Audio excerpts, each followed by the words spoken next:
En un mundo corrompido por la maldad, brilla una luz, surge una voz. Abba, Padre. Abba, Padre. Abba, Padre. Queremos escuchar tu voz. Abba, Padre. Abba, Padre. Envía tu Espíritu, Señor. Abba, Padre. Abba, Padre. Queremos escuchar tu voz. Y ya con ustedes, sus anfitriones. Bienvenidos, hermanos y hermanas, a este su programa Abba Padre Internacional. Glorificamos el nombre de nuestro Señor Jesucristo. Nos unimos a la iglesia, nos unimos a ese coro celestial, a la iglesia que peregrina, a la iglesia celeste, a los coros angelicales, y reconocemos a Jesús como nuestro Señor y Salvador. Y juntos vamos a declarar que el Padre llama a su pueblo a la conversión, y que a través de la vida de los santos, de los mártires, de los profetas y de aquellos que han entregado su vida al servicio del Señor, nosotros en el nombre de Jesús vamos a seguir siendo testigos de que aún hay esperanza. Por tanto, te invito, hermano y hermana, a que te pongas de acuerdo con nosotros. Invoquemos juntos la presencia del Espíritu de Dios. Tú que estás en casa, unámonos a Jesús y digámosle que le necesitamos de su aliento, que necesitamos de su vida en nuestra vida. Allí donde estás, ora y pide a Jesús su presencia en tu corazón. No tengas miedo, solo dile: aquí estoy.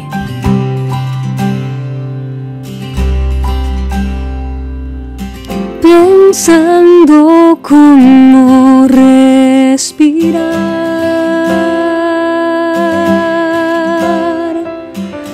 pensando cómo caminar,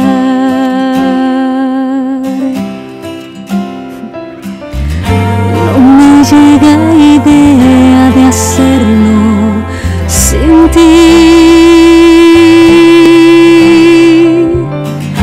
Es por eso que quiero tu amor para mí. Necesito tu aliento, necesito tus fuerzas, necesito de ti, que te quedes en mí. Necesito tu aliento, necesito tus fuerzas. Ya no puedo sin ti, yo me postro ante ti.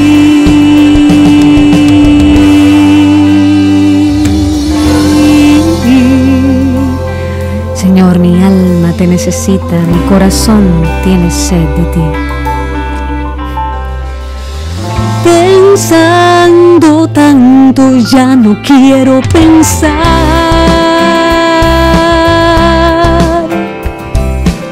Mi mente no quiere nada más.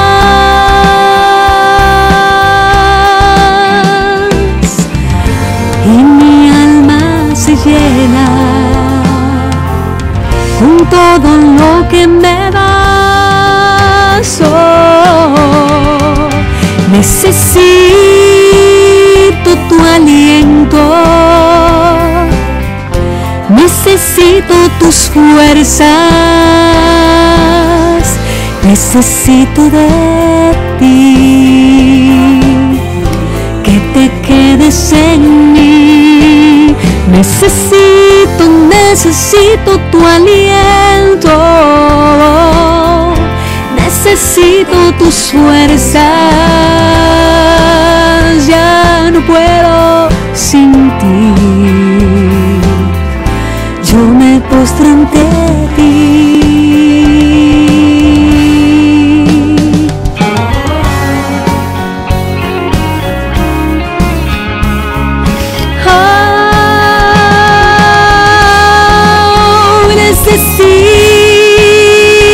aliento. Necesito tus fuerzas, ven y lléname, Señor, necesito de ti. Que te quedes en mí, necesito tu aliento. Necesito tus fuerzas, ya no puedo sin ti. Yo me postro ante ti.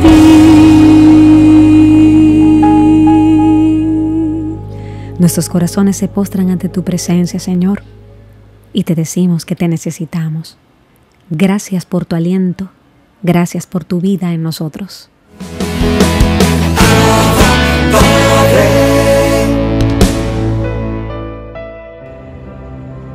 Mis hermanos, hoy reflexionamos con la lectura del Santo Evangelio según San Marcos en su capítulo 2, en los versos del 1 al 12.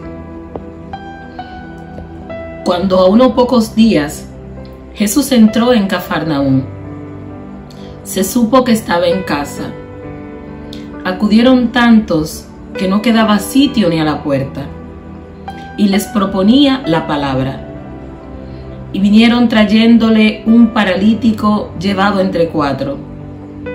Y como no podían presentárselo por el gentío, levantaron el techo de donde él estaba, abrieron un boquete y descolgando la camilla donde yacía el paralítico, viendo Jesús la fe que tenían, le dice al paralítico: Hijo, tus pecados te son perdonados.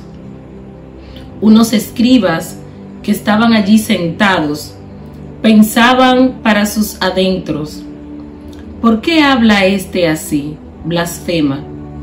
¿Quién puede perdonar pecados sino solo un Dios? Jesús se dio cuenta enseguida de lo que pensaban y les dijo: ¿por qué pensáis esto? ¿Qué es más fácil decir: tus pecados te son perdonados, o decir al paralítico: levántate, toma tu camilla y echa a andar?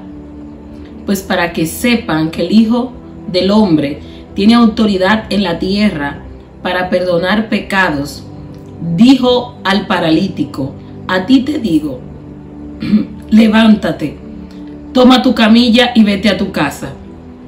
Se levantó, cogió inmediatamente la camilla y salió a la vista de todos.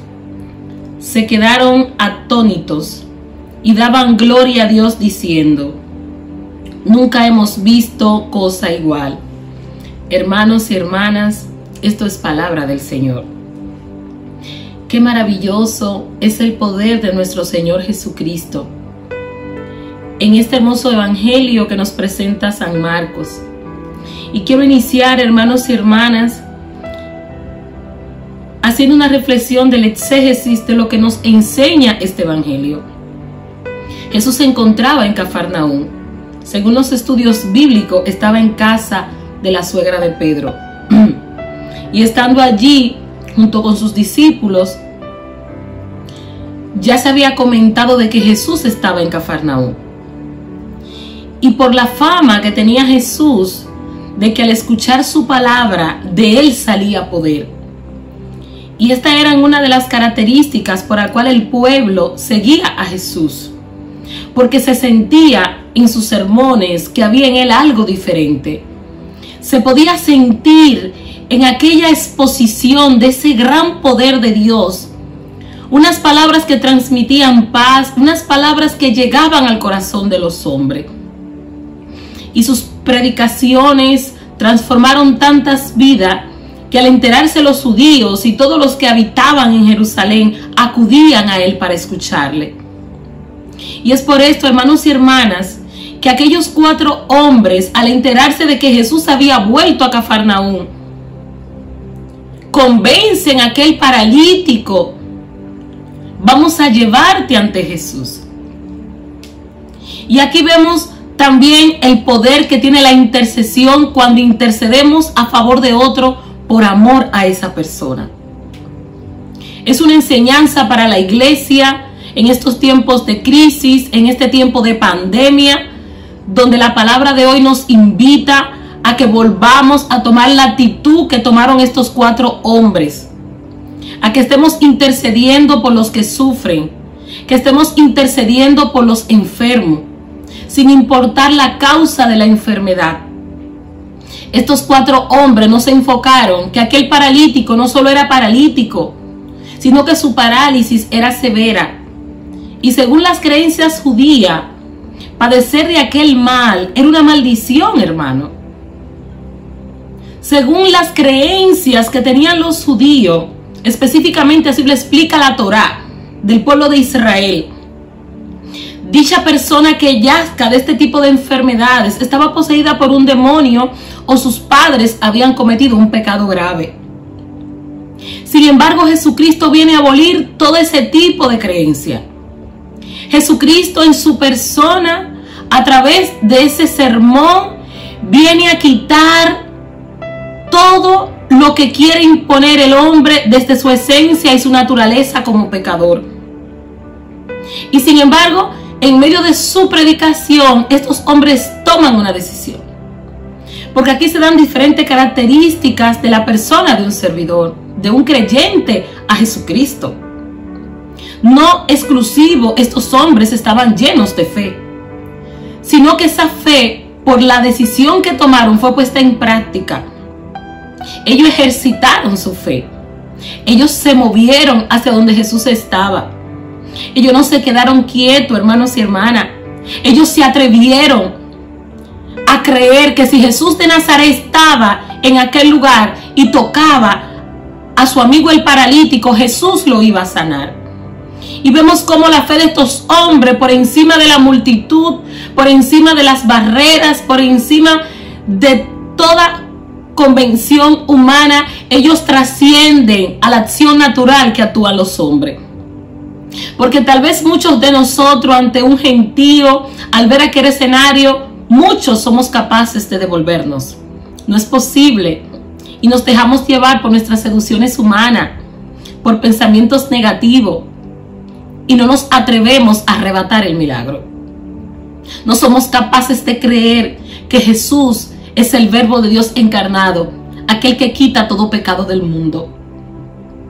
Y cuando Jesús ve esta acción de amor de aquellos amigos que abren el techo y por encima de aquel techo descolgan al paralítico, Jesús ve la fe de este hombre. Y no solamente Jesús lo sana, sino que Jesús, al ver la acción, lo mira con compasión, hermano. Aquí se cumple lo que anuncia Mateo en el capítulo 9, en el verso 36. Jesús, al ver la multitud, tiene compasión de ella. Y más adelante San Lucas se lo repite con otras palabras. Y al ver la muchedumbre se detiene, porque Él tiene compasión del pueblo de Israel. Esta es la compasión de un Cristo que se dio por amor a nosotros. Y este Señor, hermanos y hermanas, mira fijamente al paralítico y le dice: hijo. Lo llama hijo a un condenado, a un hombre que según la tradición estaba maldecido por el Dios de Israel. Jesús lo llama hijo. A ti te digo, tus pecados te son perdonados. Qué maravilloso es el Señor. Qué grandeza de exhibición de su poder, de su gloria. Para Jesús todo es posible, hermanos y hermanas. Sin embargo, siempre van a estar las personas que van a oponerse a que el amor de Dios se nos manifieste a nosotros los pecadores. Y aquellos escribas y maestros de la ley piensan en su interior: blasfema. ¿Por qué ellos piensan así? Porque ellos no fueron capaces de experimentar y de creer lo que creyeron aquellos 4 hombres. Jesús es la promesa de Dios para el pueblo de Israel. Bendiciones.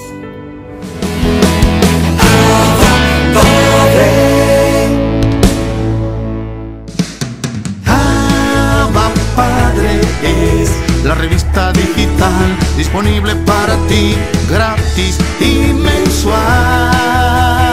Búscale y comparte la revista digital Abba Padre con temas relevantes para una nueva evangelización con alegría y ardor. Abba Padre, el medio espiritual más completo, práctico y actual para apoyar, animar y difundir la obra santa de los evangelizadores hispanoparlantes de hoy. Gratis y mensual. Abba Padre, la revista digital.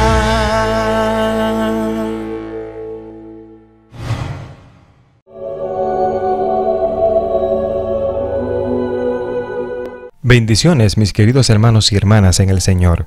Mi nombre es Ariel Céspedes Vargas y hoy, 14 de enero, la Iglesia celebra el día de San Félix. Escuchemos qué podemos aprender de su vida. A Félix lo llevaron preso a una terrible cárcel donde el piso estaba totalmente lleno de vidrios, despedazados y clavados en el suelo, así que no podía sentarse ni acostarse. Esto lo cuenta el poeta Prudencio y añade un hecho más. El anciano obispo Máximo, abandonado en las montañas, se estaba muriendo de hambre y de frío, y una noche Félix oyó en su prisión que una voz le decía: «Por favor, vaya a socorrer a su obispo». En ese momento se le cayeron las cadenas de sus manos y vio abrirse la puerta de la cárcel, y sin que los guardias lo notaran, logró huir de la tenebrosa cárcel. Llegó a la montaña y encontró al obispo ya desmayado de hambre y de frío. No tenía con qué darle de comer, pero misteriosamente apareció allí cerca un hermoso racimo de uvas y con ellas logró que el obispo recobrara las fuerzas. Félix lo llevó a la casa de una anciana muy creyente y allí fue cuidado el buen anciano. La vida de San Félix fue escrita por San Paulino de Nola, un senador romano que se fue a vivir a esa ciudad y allá obtuvo maravillosos milagros de ese santo. Los siguientes 6 meses a su fuga de la cárcel los pasó Félix escondido en un pozo seco, entre 2 casas en ruinas. Una anciana le llevaba alimentos y él rezaba, meditaba y hacía penitencia. Y a la muerte del emperador Decio, volvió otra vez Félix a la ciudad con gran alegría de todos. Como el perseguidor le había quitado sus campos y todos sus bienes, la gente le aconsejaban que le pusiera pleito al gobierno, como lo habían hecho muchos otros, y que recuperara sus bienes perdidos. Él respondió: «No quiero reclamar lo que gloriosamente perdí por amor a Cristo. En medio de la pobreza estoy más seguro de ser buen seguidor de Cristo», y se quedó sin bienes materiales. Como estaba totalmente pobre, tomó en arriendo 3 fanegadas de tierra y las cultivó con sus propias manos, y lo que de allí cosechaba era para sus gastos personales y para ayudar a los necesitados. Todos los regalos que le daban los pasaba enseguida a los pobres. Si tenía 2 vestidos, la gente que estaba segura le regalaría el mejor a un pobre y él se quedaría con el más desgastado. Muchas veces cambió el vestido nuevo que llevaba con el vestido andrajoso de un mendigo. En el año 260, un nuevo perseguidor llamado Valeriano empezó a poner presos a los cristianos y a quitarle todos sus bienes.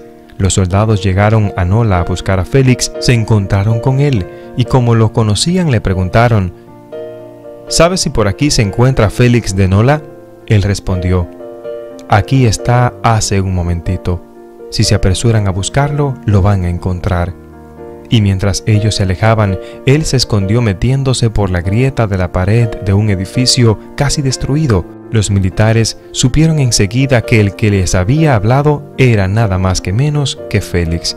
Ellos venían a buscar y corrieron a apresarlo, pero al llegar a la grieta por donde él había entrado, encontraron que misteriosamente arañas habían tejido allí en la grieta una telaraña y le dijeron: «Por aquí no puede haber entrado, porque miren que hay telarañas», lo cual significa que por aquí hace mucho tiempo que no pasa nadie.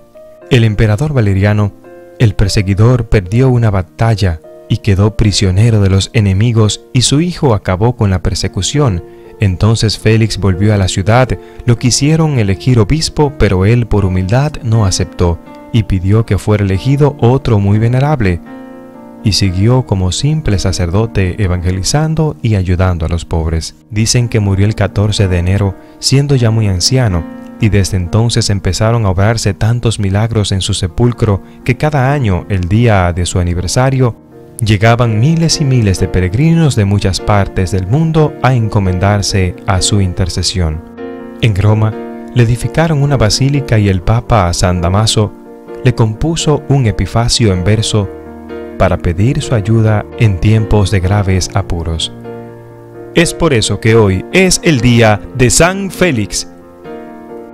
Mis queridos hermanos y hermanas en el Señor, de San Félix tú y yo tenemos que aprender que no importan las cosas materiales que tú y yo podamos amontonar en este mundo, lo importante es que podamos ser buenos cristianos, que estemos en paz y felices todo el tiempo.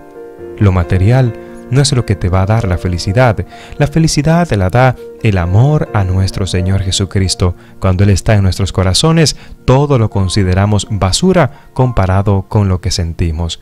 Hoy es un gran día para que evaluemos nuestra vida y busquemos en ella esos momentos en los que no le estoy siendo fiel al Señor, que busquemos en nuestro corazón eso a lo que estamos apegados, que quizás no es el Señor, y que pongamos en nuestro corazón el amor de nuestro Señor Jesucristo. Dios tiene que ser el centro de tu vida, el número uno en tu corazón. También hoy es un día para que entendamos que cuando tú y yo confiamos en el Señor, todo va a salir bien. Él se escondió en una grieta y de repente las telarañas empezaron a tejer arañas y fue salvado milagrosamente. Hermanos y hermanas, cuando tú y yo confiamos en el Señor, nos va a ir bien, porque Dios promete lo que cumple. Hoy es un día maravilloso para que le pidamos al Señor, para que así como San Félix, tú y yo podamos conseguir milagros maravillosos en nuestras vidas, para que tú y yo, hermano y hermana, podamos ser fiel al Señor en las buenas y en las malas. Que Dios te bendiga, que Dios te guarde. Gracias por compartir y suscribirte en este canal. Bendiciones.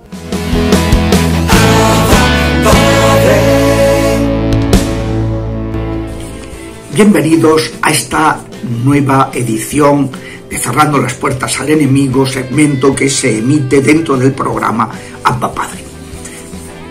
Hemos comenzado a tratar la tercera puerta, el rencor.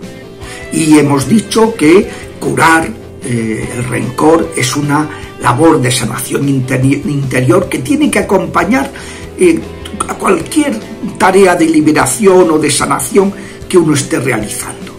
Porque sin el perdón, sin sanar el rencor, todas las demás labores de sanación o de liberación se bloquean. Todas las personas necesitamos mucha sanación interior para llegar a establecer relaciones positivas, gratuitas, enriquecedoras. Y el perdón es el cimiento de esa tarea, porque nos convierte de víctimas de la vida en personas libres, capaces de amar, de avanzar, de ser felices. Si uno mantiene el dolor resintiéndolo, porque no perdona, entonces la persona se queda tan absorbida, tan atrapada en su propio dolor, que no es capaz de establecer relaciones sanas con los demás, ¿no? Entonces, pues esto es un punto básico.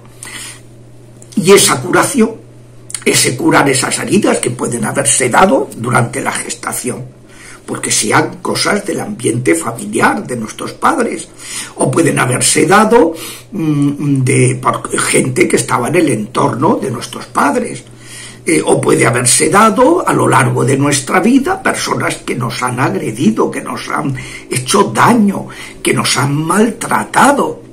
Bueno, pues todo eso hay que sanarlo. Si no se sana, la persona no se libera. Sin sanación no hay liberación.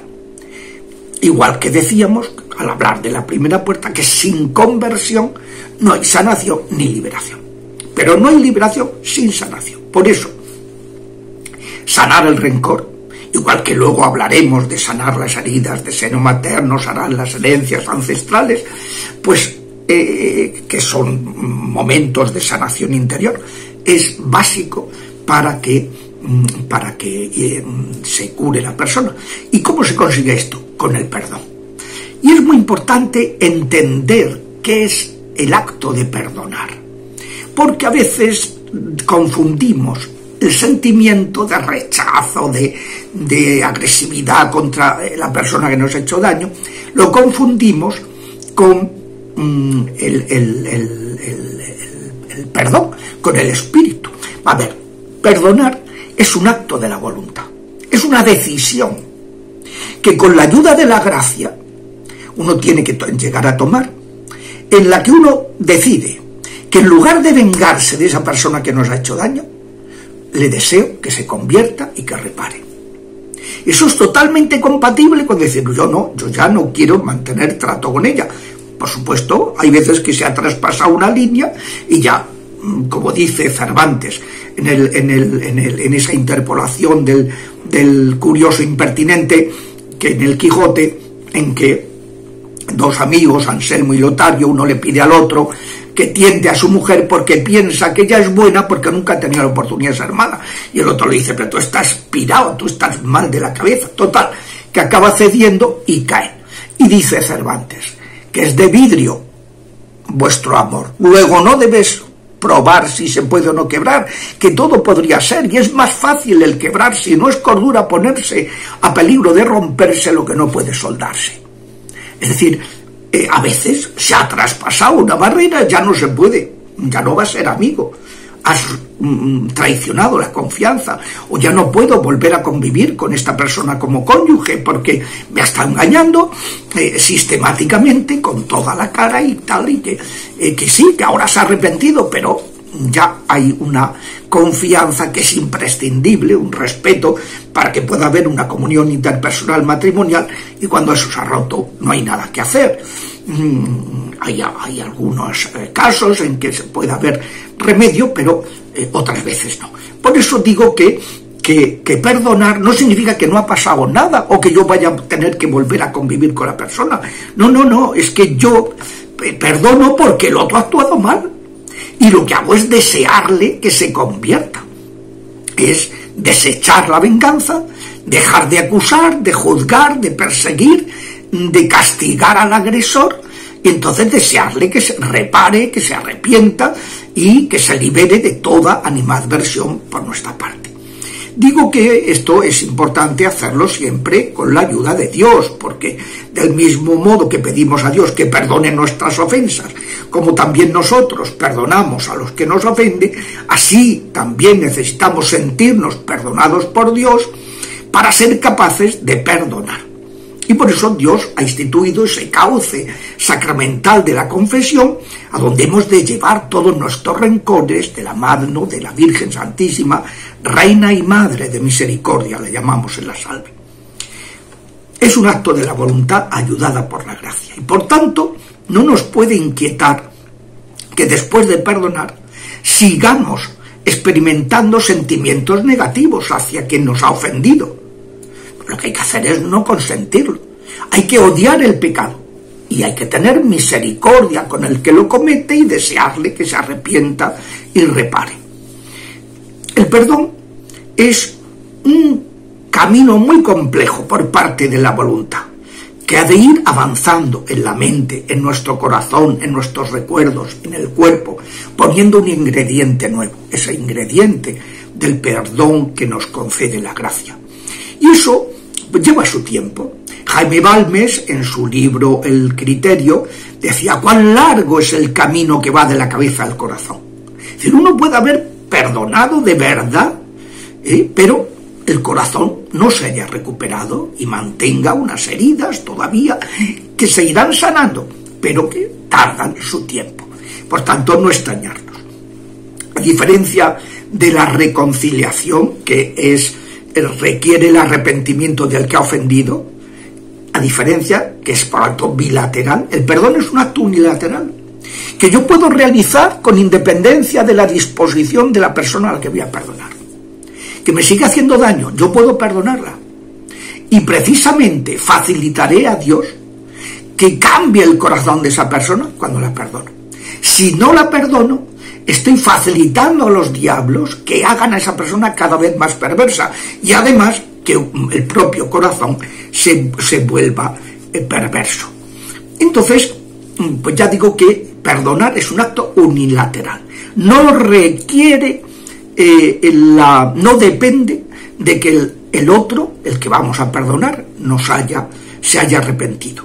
Le ofrecemos a Dios ese perdón, esa decisión de la voluntad como plegaria, como contribución para que Él arregle las cosas. Y le mostramos nuestra disponibilidad a la reconciliación el día que el agresor se haya convertido y haya expresado su arrepentimiento y reparado las consecuencias de sus ofensas, porque como decía Juan Pablo II, el perdón no está reñido ni con la verdad, hay que reconocer, el otro tiene que reconocer, ni con la justicia, hay que reparar, sino que desea que la persona reconozca, porque es el camino, el mayor bien que le va a hacer al que ha ofendido, la persona, que el agresor, el bien enorme que le va a suponer que se arrepienta, ¿no? Hasta la semana que viene, si Dios quiere.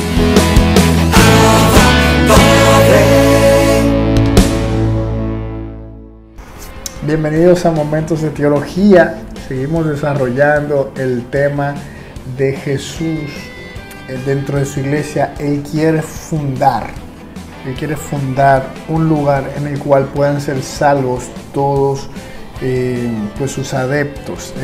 No quiso salvar a cada persona individual, sino que hubiera un lugar para que todos puedan ser salvados, y por eso deja a la iglesia.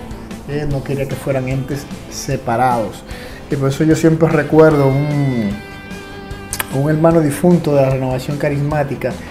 Él decía, no recuerdo una vez cuando estábamos orando todos agarrados de la mano, él decía, así es que tenemos que irnos al cielo, en ramillete, o sea, todos juntos, o sea, buscando cada uno que su hermano se salve, que su hermano pueda también llegar a ver la gloria de Dios, estar en el paraíso, porque no somos entes aislados, todos pertenecemos a un solo cuerpo. Y de aquí, pues este tema de un solo cuerpo. La iglesia es una comunión con Jesús. Desde el comienzo Jesús asoció a sus discípulos a su vida, les reveló el misterio del reino, les dio parte en su misión, en su alegría, en sus sufrimientos. Jesús habla de la comunión todavía más íntima entre Él y los que le sigan. Él decía, permaneced en mí como yo en vosotros. Yo soy la vid y vosotros los sarmientos. Anuncia una comunión misteriosa, real, entre su propio cuerpo y el nuestro. Quien come mi carne y bebe mi sangre permanece en mí y yo en él. Cuando fueron invitados los discípulos de su presencia visible, Jesús no los dejó huérfanos. Cuando fueron privados de su presencia, Él les prometió quedarse con ellos hasta el fin de los tiempos y les envió su Espíritu. Por eso la comunión con Jesús se hizo en cierto modo más intensa. Por la comunicación de su Espíritu a sus hermanos reunidos de todos los pueblos, Cristo los constituye místicamente en su cuerpo. La comparación de la iglesia con el cuerpo arroja un rayo de luz sobre la relación íntima entre la iglesia y Cristo. No está solamente reunida en torno a Él, siempre está unida en Él, en su cuerpo. 3 aspectos de la iglesia. Cuerpo de Cristo, se ha de resaltar más específicamente la unidad de todos los miembros entre sí por su unión con Cristo. Cristo, cabeza del cuerpo, que es la iglesia, que es la esposa de Cristo. Un solo cuerpo. Los creyentes que responden a la palabra de Dios y se hacen miembros del cuerpo de Cristo quedan estrechamente unidos a Cristo. La vida de Cristo se comunica a los creyentes que se unen a Cristo muerto y glorificado, y por medio de los sacramentos de una manera misteriosa pero real. Esto es particularmente verdad en el caso del bautismo, por el cual nos unimos a la muerte y resurrección de Cristo, y en el caso de la Eucaristía, por la cual compartimos realmente el cuerpo del Señor, que nos eleva hasta la comunión con Él y entre nosotros. La unidad del cuerpo no ha abolido la diversidad de miembros en la construcción del cuerpo de Cristo existe una diversidad de miembros y de funciones. Por eso lo dice muy bonitamente San Pablo. Es el mismo Espíritu el que según su riqueza y las necesidades de los misterios distribuye sus diversos dones para el bien de la iglesia. La unidad del cuerpo místico produce y estimula entre los fieles la caridad. Si un miembro sufre, todos los miembros sufren con él. Si un miembro es honrado, todos los miembros se alegran con él. En fin, la unidad del cuerpo místico sale victoriosa en todas las divisiones humanas. Es decir, por eso dentro de la iglesia observamos que hay muchos ministerios, muchas órdenes religiosas, apostólicas. Tenemos monjes de clausura, monjas de clausura, tenemos anacoretas, y dentro de cada uno de ellos pues, hay distintas ramas, distintas espiritualidades. Pueden haber también los monjes cistercienses, como también los monjes de estricta observancia o los trapenses, órdenes monásticas como los carmelitas, órdenes mendicantes como los franciscanos, los dominicos, como los mismos jesuitas. Y así cada vez el Señor ha dotado a su iglesia, gracias a su Espíritu Santo, pues de distintos ministerios. También hay muchas grandes obras pues, para laicos que han salido dentro de la misma orden de los franciscanos, la tercera orden, que entran ya los laicos. Igual también muchas fundaciones importantes de laicos como los focolares, los cursillistas, los carismáticos, Comunión y Liberación, la misma pues también Legión de María. En fin, un sinnúmero, un abanico impresionante de diversidad dentro de la misma iglesia. Aparte también de la jerarquía, como hay sacerdotes religiosos, a la vez que también hay sacerdotes que son de clausura, sacerdotes que pertenecen a un convento, al igual que hay sacerdotes que están en vida apostólica o sacerdotes que son simplemente diocesanos, obispos, arzobispos. Dentro de la iglesia todo un abanico de diversidad y todos unidos, porque todos hemos sido bautizados en Cristo y nos habemos revestido de Cristo, y ya no hay judío ni griego, ni esclavo ni libre, ni hombre ni mujer, ya que todos nosotros somos uno en Cristo Jesús, como bien nos dice San Pablo. Cristo es la cabeza de ese cuerpo que tiene distintos miembros, de ese cuerpo que es tan diverso, tiene una sola cabeza. Es el principio de la creación y de la redención, elevado a la gloria del Padre. Él es el primero en todo, principalmente en la iglesia, por cuyo medio extiende su reino sobre todas las cosas. Él nos une a su Pascua. Todos los miembros tienen que esforzarse en asemejarse a Él hasta que Cristo esté formado en ellos. Por eso somos integrados en los misterios de su vida. Nos unimos a sus sufrimientos como el cuerpo a su cabeza. Sufrimos con Él para ser glorificado con Él. Él provee a nuestro crecimiento para hacernos crecer hacia Él, nuestra cabeza. Cristo distribuye en su cuerpo, la iglesia, los dones y los servicios mediante los cuales nos ayudamos mutuamente en el camino de la salvación.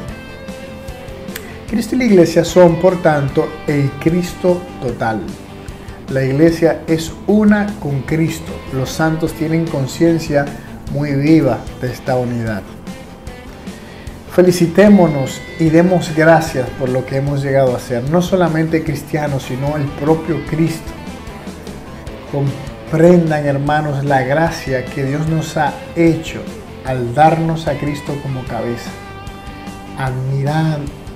admírense y regocíjense, porque hemos sido hechos Cristo. En efecto, nosotros, la plenitud de Cristo, es pues la cabeza y los miembros, que quiere decir la cabeza y los miembros, es decir, Cristo y la iglesia. Nuestro Redentor muestra que forma una sola persona con la iglesia, que Él asumió. Una palabra de Santa Juana de Arco a sus jueces cuando la estaban pues en su proceso que le hicieron, en el cual ella después sale culpable, pero ella resume en uno de esos interrogatorios que le hacen, resume la fe de los santos doctores y expresa el buen sentido del creyente.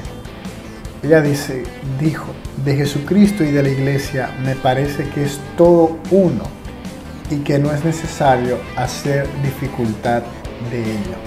Y es la verdad. Es el Cristo total, Cristo y su iglesia.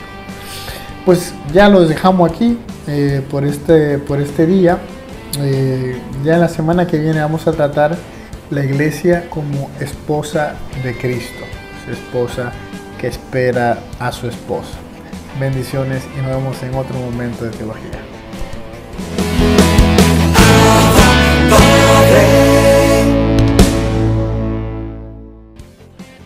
Señor, tenla en cuenta a David, todos sus afanes, como juró al Señor e hizo voto al fuerte de Jacob. No entraré bajo el techo de mi casa, no subiré al lecho de mi descanso. No daré sueño a mis ojos,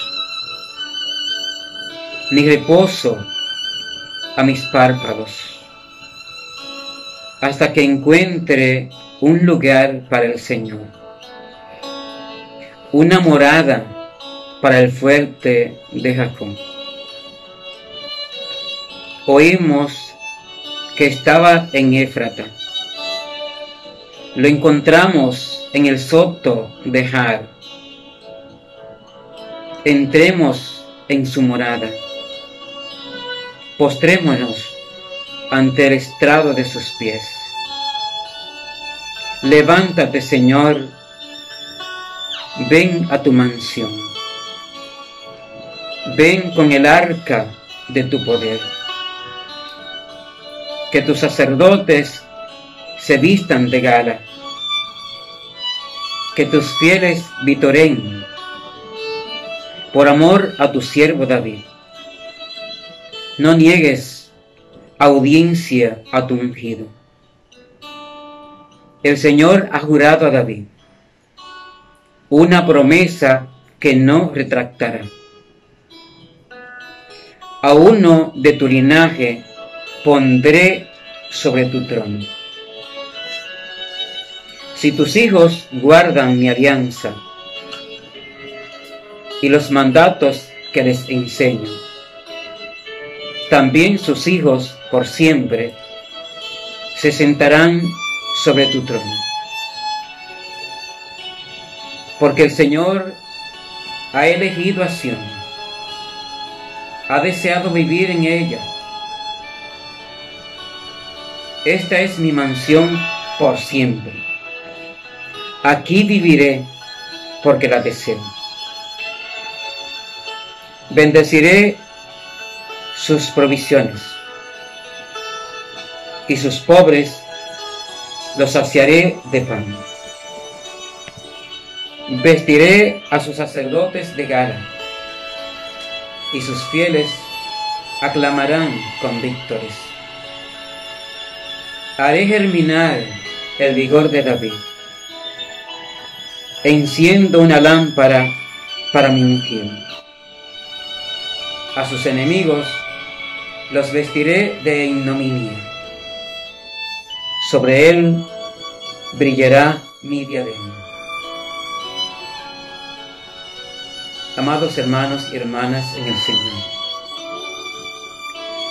este Salmo 131 nos habla de esa promesa que David hizo al Señor sobre la casa que le iba a construir, la morada. Ya nosotros tenemos una morada en el cielo. Esa es la casa de Dios, la gloria de Dios, a la cual tenemos que apetecer cada uno de nosotros. Solamente tenemos que mantenernos en su servicio, pero en su presencia. Hermanos,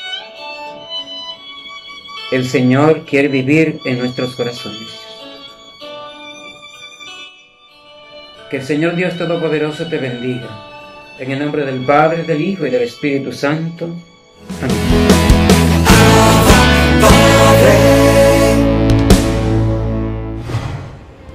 Así despedimos su programa Abba Padre Internacional, agradeciendo a Dios por este maravilloso programa, por esta oportunidad que Él nos concede de servirle a través de estas plataformas digitales. Pedimos a Dios que continúe bendiciendo a todos los medios de comunicación que transmiten Abba Padre Internacional, Abba Padre a través de la radio, Abba Padre a través de la TV y de todas nuestras redes sociales. Escribe tus intenciones en nuestra caja de comentarios. Escríbenos, da testimonio, cuenta de lo que Jesús ha hecho en tu vida y juntos estaremos orando para que Dios se siga glorificando en tu casa y sobre tu familia. Hasta la próxima.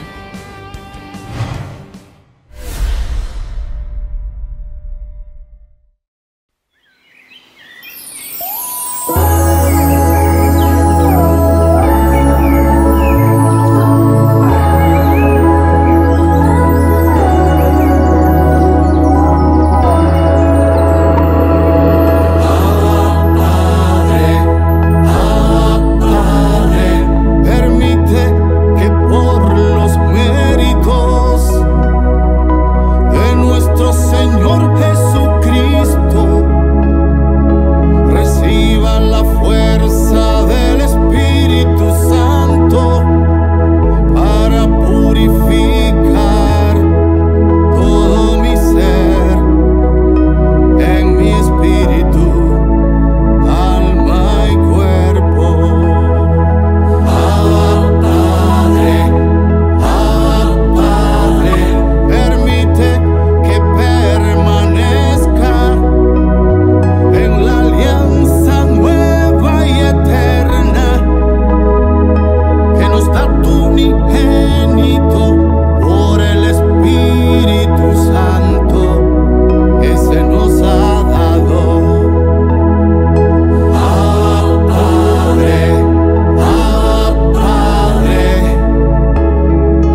escuchar tu voz.